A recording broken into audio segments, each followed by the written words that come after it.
Hello everyone, आप लोगों का बहुत बहुत स्वागत है my YouTube channel Naimuddin law classes पर। और हम लोग भारतीय साक्ष्य अधिनियम 2023 पढ़ रहे हैं। और आज हम भारतीय साक्ष्य अधिनियम 2023 की धारा 6 पर आ गए हैं। धारा 6 का क्या हेडिंग है? प्री के लिहाज से ये धारा बहुत महत्वपूर्ण है, बार बार पूछी जा रही है। क्या हेडिंग है? हेतु, तैयारी और पूर्व का या पश्चात का आचरण, यानी motive, preparation, conduct pre and conduct post. देखिए, कोई भी अपराधी जब अपराध करता है तो उसका एक मोटिव होता है। मोटिव होता है ना भाई, उसका मोटिव है। जैसे कोई चोरी कर रहा है तो मोटिव क्या है? धन प्राप्त करना, सीधी सी बात है। और चोरी करने के लिए व्यक्ति तैयारी भी करता है। चोरी करने से पहले व्यक्ति रेकी करता है, तो यानी पूर्व का आचरण, और चोरी के बाद भाग जाता है।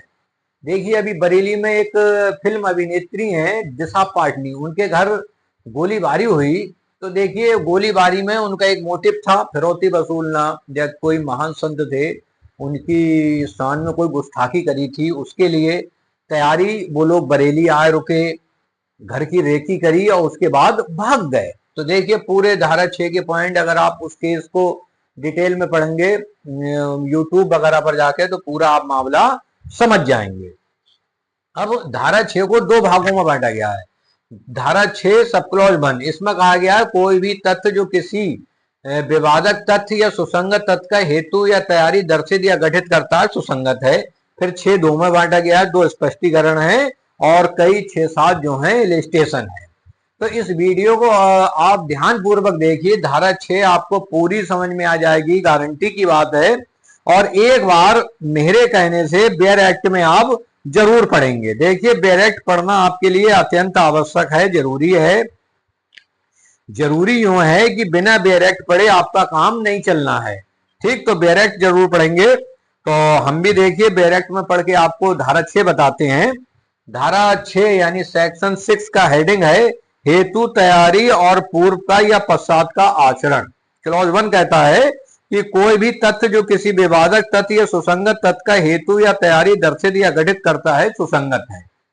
क्लॉज 2 कहता है किसी वाद या कार्रवाई के किसी पक्षकार या किसी पक्षकार के अभिकर्ता का ऐसे वाद या कार्रवाई के बारे में या उसमें विवादक तथ्य या उससे सुसंगत किसी तथ्य के बारे में आचरण और किसी ऐसे व्यक्ति का आचरण जिसके विरुद्ध कोई अपराध किसी कार्रवाई का विषय है, सुसंगत है, यदि ऐसा आचरण किसी विवादक तथ्य या सुसंगत तत्व को प्रभावित करता है या उससे प्रभावित होता है, चाहे वह उससे पूर्व का हो या पश्चात का। ठीक, सुसंगत है। पहला स्पष्टीकरण है, इस धारा में आचरण शब्द के अंतर्गत कथन नहीं आते जब तक कि वे कथन उन कथनों से भिन्न कार्यों के साथ साथ और उन्हें स्पष्ट करने वाले ना हो, किंतु इस अधिनियम की किसी अन्य धारा के अधीन उन कथनों की सुसंगति पर इस स्पष्टीकरण का प्रभाव नहीं पड़ेगा। स्पष्टीकरण 2 कहता है जब किसी व्यक्ति का आचरण सुसंगत है तब उससे या उसकी उपस्थिति और श्रवण गोचरता में किया गया कोई भी कथन जो उस आचरण पर प्रभाव डालता है, सुसंगत है। देखिए, बिना इलिस्ट्रेशन पढ़े एविडेंस आपकी समझ में नहीं आएगा, इसलिए एविडेंस इलिस्ट्रेशन पढ़ना बहुत जरूरी है। इलिस्ट्रेशन है ABCDEFGHIJK, मतलब के, यानी काफी इलिस्ट्रेशन है। हम एक एक इलिस्ट्रेशन को ध्यान पूर्वक समझेंगे और पढ़ेंगे। आप भी बड़ा इत्मीनान से वीडियो देखना। देखिए, पॉज करके चले जाइए पानी पीने, मुंह धोने, और उसके बाद फिर देखिए। इलिस्ट्रेशन जरूर समझिए। पहला इलिस्ट्रेशन है खा की हत्या के लिए का का विचारण किया जाता है ये तथ्य कि का ने गा की हत्या की, कि खा जानता था कि का ने गा की हत्या की है और कि खा ने अपनी जानकारी को सार्वजनिक करने की धमकी देकर का से धन प्राप्त करने का प्रयत्न किया था, सुसंगत है। अब जैसे मान लीजिए ए है, ए ने जो है बी की हत्या कर दी, लेकिन क्यों करी, क्या कारण है? कभी ए ने सी की हत्या करी होगी और बी ये जानता था। पिक्चर में आपने देखा होगा, बोले ये वीडियो रिकॉर्डिंग है मेरे पास, इसको मैं पुलिस को सौंप दूंगा वरना मुझे 2 लाख रुपए दे दूं।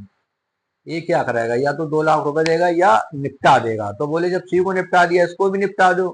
तो जो जो उसकी सी की हत्या की जानकारी बी के पास थी, ये तथ्य सुसंगत माना जाएगा। ठीक, इलिस्ट्रेशन बी है का बंद पत्र के आधार पर रुपए के संदाय के लिए खा पर बात लाता है। खा इस बात का प्रत्याख्यान यानी इनकार करता है कि उसने बंद पत्र लिखा यह तथ्य सुसंगत है कि उस समय जब बंद पत्र लिखा जाना अभिकथित है, खा को किसी विशिष्ट प्रयोजन के लिए धन की आवश्यकता थी।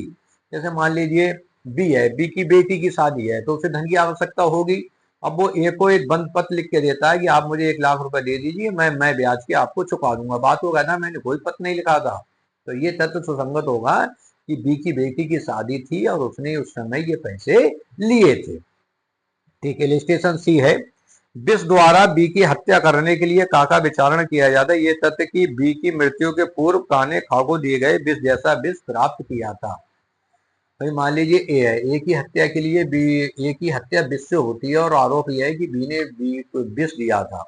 विष दे तो किसी ने नहीं देखा, लेकिन मेडिकल से विष प्राप्त करते बी को सी ने देखा था। तो ये तथ्य सुसंगत, ये इलिस्ट्रेशन सी में हो जाएगा।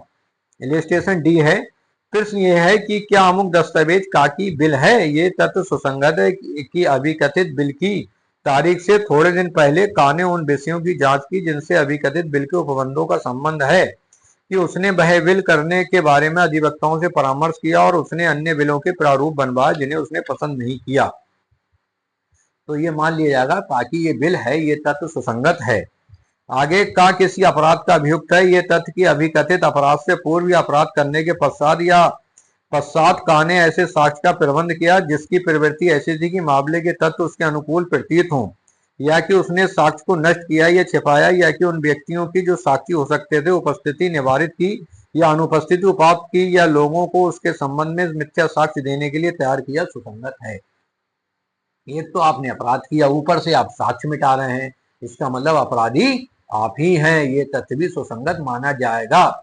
जैसे किसी व्यक्ति को घर से निकलकर अपराध करने का आरोप है, उसने अपनी सीसीटीवी खुद ही डिलीट कर दी, तो ये तथ्य सुसंगत माना जाएगा। आगे प्रश्न यह है कि क्या का ने खा को लूटा। ये तथ्य कि खा के लूटे जाने के पश्चात गा ने का की उपस्थिति में कहा कि खा को लूटने वाले आदमी को खोजने के लिए पुलिस आ रही हो, यह कि उसने तुरंत पश्चात भाग लगा दी।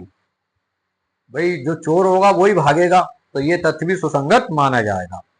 प्रश्न यह है क्या खा के प्रति का 10,000 रुपए का देनदार है। ये तथ्य कि का ने गा से धन उधार मांगा और कि खा ने गा से का की उपस्थिति में सिरवड़ गोचरता में कहा कि मैं तुम्हें सलाह देता हूं कि तुम का पर भरोसा ना करो, क्योंकि वह खा के प्रति 10,000 रुपए का देनदार है, और कि का ने कोई उत्तर नहीं दिया, बिना को सुने ही चला गया। ये भी सुसंगत है। फिर प्रश्न यह है कि क्या का ने अपराध किया है। ये तथ्य कि का एक पत्र पाने के उपरांत जिसमें का को चेतावनी दी गई थी कि अपराधी के लिए जांच की जा रही है, फरार हो गया, इस पत्र की अंतर्वस्तु सुसंगत है।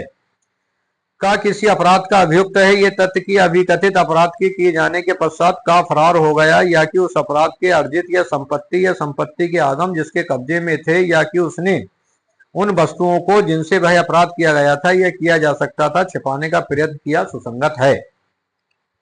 प्रश्न यह है कि क्या का के साथ बलात्संग किया गया। ये तथ्य कि अभिकथित बलात्संग के अल्पकाल पश्चात का ने अपराध के बारे में परिवाद किया कि वे परिस्थितियां जिनके अधीन तथ्य वे शब्द जिनमें वह परिवाद किया गया, सुसंगत हैं। ये तथ्य कि का ने परिवाद के बिना कहा कि मेरे साथ बलात्संग किया गया है, इस धारा के अधीन आचरण के रूप में सुसंगत नहीं।